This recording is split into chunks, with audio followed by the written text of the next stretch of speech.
Hello friends, सलाम नमस्ते सत श्री अकाल। की हालचाल। होप करता हूँ आप सब बहुत बढ़िया होंगे। तो दोस्तों, मैं हूँ अभी मेरठ के कंकर खेड़ा में, और ये जो आप सामने फ्लाईओवर देख रहे हैं ये है दिल्ली हरिद्वार नेशनल हाईवे 58 का मेरठ बाईपास। और बाईपास को पार करते ही ठीक यहीं से शुरू हो रहा है Meerut Karnal national highway 709A।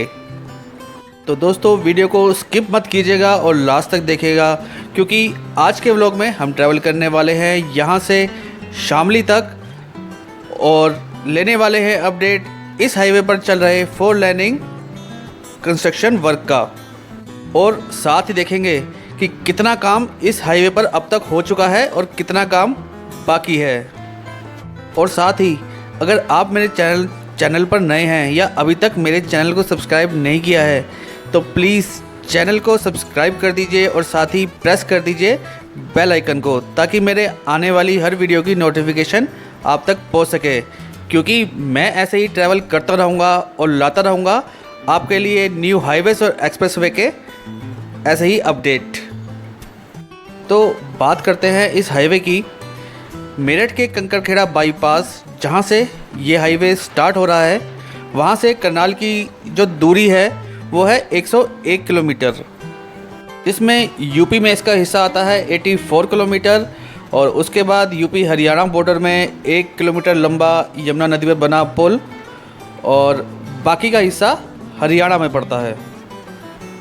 तो 2014 में PWD डिपार्टमेंट ने इस हाईवे के यूपी वाले पार्ट को, यानी 84 किलोमीटर लंबे पार्ट को 4 लेनिंग में कन्वर्ट करने के लिए कंस्ट्रक्शन का वर्क दिया NKG कंस्ट्रक्शन कंपनी को, जिसने 2016 में लगभग 378 करोड़ की लागत से मेरठ करनाल हाईवे का चौड़ीकरण किया, 4 लेनिंग हाईवे में बनाया। बट 2018 में स्टेट गवर्नमेंट ने इस हाईवे को NHAI के सपोर्ट कर दिया, और NHAI ने मेरठ करनाल के इस हाईवे को नाम दिया नेशनल हाईवे 709A। तो NHAI ने इस हाईवे निर्माण की जिम्मेदारी दी बागपत खंड को, बागपत खंड के NHAI ऑफिस को, और इस हाईवे के 4 लेनिंग प्रोजेक्ट का जो कॉन्ट्रैक्ट दिया गया वो दिया गया अहमदाबाद की दिनेश चंद R अग्रवाल इन्फोकॉन प्राइवेट लिमिटेड यानी DRAIPL कंपनी को 2020 की दिसंबर से लगभग 2 साल की डेडलाइन के साथ इस हाईवे प्रोजेक्ट को स्टार्ट कर दिया। हालांकि ये हाईवे पहले से ही 4 लेनिंग है, क्योंकि जो 2016 में 4 लेनिंग हुई थी वो स्टेट हाईवे तब बना था, और इसकी चौड़ाई थी लगभग 22 मीटर। NHAI के स्टैंडर्ड के हिसाब से जो उनके हाईवेज़ बनते हैं नेशनल हाईवेज़, उसकी चौड़ाई मिनिमम 4 लेनिंग की 30 मीटर होती है। तो इसी 4 लेनिंग को वाइड करने के लिए NHAI ने ये कॉन्ट्रैक्ट दिया हाईवे के 4 लेनिंग का। तो कंस्ट्रक्शन कंपनी को 2 साल में ये हाईवे प्रोजेक्ट को कंप्लीट करना है। ज़्यादा प्रॉब्लम नहीं आएगी, क्योंकि हाईवे तो पहले से ही तैयार है, बस इसको वाइडनिंग करनी है, और जो रोड स्टैंडर्ड के हिसाब से NHAI का है वो उस हिसाब से रोड तैयार करनी है। तो आगे बढ़ते हुए हम पहुंचने लगे हैं अब अपर गंगा कैनाल की ओर, और उसके साथ ही गुजरती हुई है चौधरी चरण सिंह कांवड़ मार्ग, जो कि दिल्ली मेरठ नेशनल हाईवे 58 के मुरादनगर से शुरू होकर उत्तराखंड के मंगलोर तक जाता है। और ये गंग नहर पर बना हुआ 160 साल पुराना ब्रिज, जो कि अपनी आयु पूरी कर चुका है, जर्जर है, फिर भी अभी ऑपरेशनल है। अगस्त सितंबर में जब ये गंग नहर सफाई के लिए दोबारा बंद होगी, तभी इस पर जो एक नया ओवरब्रिज बनना है नए हाईवे के हिसाब से, वो उसका कंस्ट्रक्शन वर्क स्टार्ट होगा। इस हाईवे पर लगभग 17 छोटी बड़ी पुलिया, ओवरपासेस और ओवरब्रिजेस का निर्माण होना है।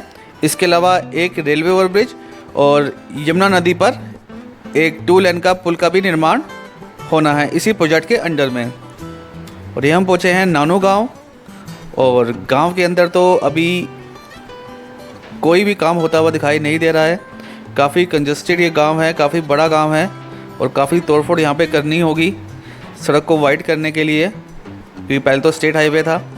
और नानो गांव को पार करते ही आप देख सकते हैं यहाँ पर जो न्यू रोड बननी है, वाइड 4 लेन रोड, वो तैयार हो चुकी है। अब देखिए कितनी वाइड है यहाँ पर। पहले काफ़ी छोटी रोड, अब लगता है कि पहले तो काफ़ी छोटी रोड थी, बट नेशनल हाईवे बनने के बाद जो यहाँ पे कंस्ट्रक्शन हुई है वो काफ़ी इम्प्रेसिव है। अभी इन पे जो रोड लाइनिंग्स और कुछ लाइट्स वगैरह लग जाएंगी तो बहुत ही शानदार हो जाएगी।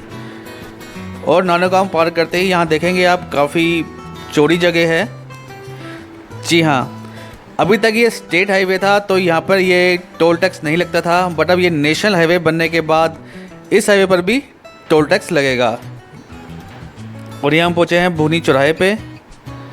काफ़ी व्यस्त ये चौराहा, बट इस पर जो ये ओवरब्रिज बन रहा है वो तो ऐसा लग रहा है कि ये सिंगल साइड ही बन रहा है। अब ऐसा क्यों हो रहा है ये तो नहीं पता, बट यहाँ पर तो अगर चौराहा है तो दोनों साइड ब्रिज बनना चाहिए था।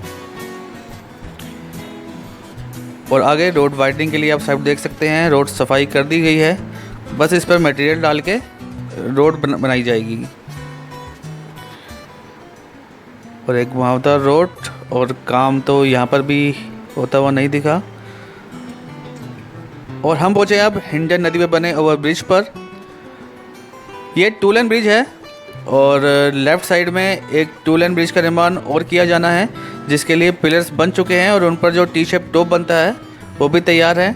गार्डर भी तैयार हो चुके हैं, तो बहुत जल्द गार्डर यहाँ रख के यहाँ पर भी हिंडन नदी के ऊपर एक ओवरब्रिज बनकर तैयार हो जाएगा। काफ़ी पिछड़ा हुआ ये एरिया था। स्टेट हाईवे बनने के बाद जब ये 4 लेनिंग हुई तब थोड़ी सी प्रोग्रेस आई, और अब नेशनल हाईवे बनने के बाद तो यहाँ पर प्रोग्रेस की बाढ़ आनी बिल्कुल जायज़ है। और हिंडन को पार करने के बाद थोड़ा सा आगे बढ़ते ही लेफ़्ट साइड में है इस हाईवे का आरएमसी प्लांट, जहाँ पर मटेरियल तैयार होता हुआ डोज़र और क्रेन्स वगैरह लगी हुई हैं। काफ़ी बड़े एरिया में ये प्लांट लगा हुआ है और काम भी चल रहा है। काफ़ी लेबर लगी हुई है, मशीनरी लगी हुई है। और हो भी क्यों ना, इस हाईवे को कंप्लीट करने की डेडलाइन 2 साल दी गई है, यानी 2022 में ये हाईवे को तैयार किया जाना है। और यहाँ पे आगे एक और डाइवर्जन, और इधर भी एक साइड रोड तैयार। 30 मीटर रोड होनी है, यानी 15 मीटर ईस्ट साइड। तो काफ़ी चौड़ी रोड और काफ़ी स्मूथ बन रही है रोड, बिल्कुल भी हर्डल नहीं है, बहुत आराम से चलती है रोज गाड़ी यहाँ पर। बिटावड़ा गांव में, और जैसा कि अक्सर NHAI के प्रोजेक्ट्स में होता है, जहाँ जहाँ बीच में गांव, कस्बे, शहर आते हैं वहाँ पर काम काफ़ी देर से शुरू होता है, और गांव के आउटसाइड में काम जल्दी शुरू हो जाता है। और ये एक आगे और अंडरपास बनने की तैयारी होती हुई।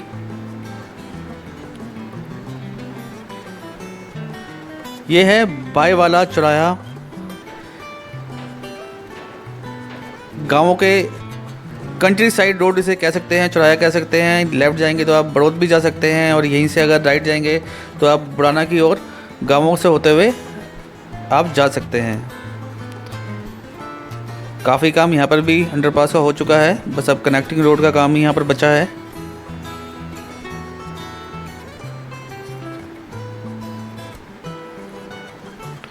और थोड़ा सा आगे बढ़ते ही एक और चौराहा, जिस पर अभी अंडरपास बनाने की तैयारी चल रही है, बस बेस ही तैयार हुआ है। यहाँ से लेफ़्ट जाएंगे तो कांदला की ओर, और राइट साइड जाएंगे तो बुढ़ाना की ओर। कांदला से बुढ़ाना की मेन रोड आप कह सकते हैं इसको। कैराना से कांदला, कांदला से बुढ़ाना, बुढ़ाना से मुजफ्फरनगर, काफ़ी ट्रक यहाँ चलते हैं। और उसके आगे हाईवे फिर से एकदम तैयार। हालांकि अभी डिवाइडर पर भी काम होना बाकी है, क्योंकि पहले डिवाइडर 0.25 मीटर का ही था, बट अब जब प्रोजेक्ट रिपोर्ट बनी थी तब पढ़ा था, तब तो ये 1.5 मीटर लिखा था कि ये जो डिवाइडर है 1.5 मीटर चौड़ा होगा। बट अब इसको ही ऊंचाई में करेंगे या इस डिवाइडर को चौड़ा करेंगे ये पता चलेगा। और थोड़ा सा आगे बढ़ते ही एक और अंडर कंस्ट्रक्शन अंडरपास। ये गांव है फुगाना, और फुगाना बस स्टॉप के बिल्कुल बाहर बन रहा है अंडरपास, और काफ़ी तेज़ गति से काम होता हुआ यहाँ दिखाई दे रहा है। कोरोना पैंडेमिक के बाद भी यहाँ पर काम की गति में शायद उतना फ़र्क नहीं पड़ा। मैन एट वर्क, लेबर लगी हुई है। अब देख सकते हैं शटरिंग। बाउंड्री तैयार होने के बाद इसके ऊपर स्लैब डाली जाएगी, इसके साथ ही डाइवर्जन, और हम शामली की ओर अभी पुरानी रोड से। और बीच बीच में पैचेस में काफ़ी बड़े एरिया में जो नई रोड्स हैं वो बन चुकी हैं। जैसे ये आप देखिए यहाँ पर जो रोड है वो बन चुकी है, बट राइट साइड में अभी कंस्ट्रक्शन का काम चल रहा है तो वो रोड बंद भी है। फिर से एक पुरानी रोड,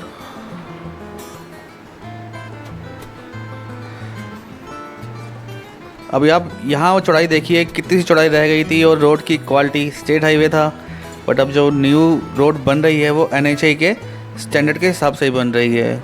एक और डाइवर्जन, और डाइवर्जन लेते ही यहाँ पर हाईवे की न्यू रोड एकदम तैयार। लेफ़्ट साइड में अभी रोड बननी है तो इसी वजह से अभी ब्लॉक की हुई है रोड। और काबरोद गांव, और गांव को पार करते ही आता है एक नाले के ऊपर बना हुआ ओवरब्रिज। ये ओवरब्रिज काफ़ी बाद में बना था, पहले तो एक सिंगल लेन रोड ही था, ओवरब्रिज था, जिस पर काफ़ी दिक्कत होती थी। एक साइड का ट्रैफिक रोक के वन साइड एक कार या ट्रक निकल पाता था। बट अब ये जो ओवरब्रिज बना है ये काफ़ी चौड़ा बना है, और शायद NHAI के स्टैंडर्ड के हिसाब से ही बना है। बट अभी कनेक्टिंग उतनी अच्छी नहीं रोड के साथ। अब चूँकि यहाँ पर नई रोड बनेगी तो कनेक्टिंग भी अच्छी हो जाएगी। और नई रोड के बाद एक छोटे छोटे पैचेस से बनी हुई है, क्योंकि यहाँ पे एक बिजली का खंभा था वो अभी नहीं हट पाया। तो काम छुटपुट काम इस रोड पर बहुत हैं, जहाँ जहाँ जगह मिली वहाँ रोड का वाइडनिंग कर दिया गया। और ये हम पहुँचे हैं अब एक नए बाईपास की ओर, शामली बाईपास, जो कि शामली यहाँ से शुरू होकर शामली दिल्ली और शामली पानीपत हाईवे को ओवरपास करता हुआ टिपराना के पास शामली करनाल रोड पर ही आके मर्ज हो जाएगा। लगभग 10 किलोमीटर लंबा ये बाईपास होगा। नेशनल हाईवे 709A यहीं से शामली बाईपास होके शामली को बाईपास करता हुआ निकलेगा। बट हम अभी शामली तक जा रहे हैं क्योंकि बाईपास रेडी नहीं है। शामली बाईपास को और शामली से करनाल तक के हाईवे को किसी दूसरी वीडियो में कवर करने की पूरी कोशिश करूंगा। तो आज की वीडियो बस यहीं तक थी। होप करता हूं आपको आज की वीडियो पसंद आई होगी। पसंद आई हो तो लाइक ज़रूर करें, शेयर ज़रूर करें, और चैनल को सब्सक्राइब करना ना भूलें। मिलते हैं बहुत जल्द अगली वीडियो में। Keep loving, keep supporting. Till then, जय हिंद।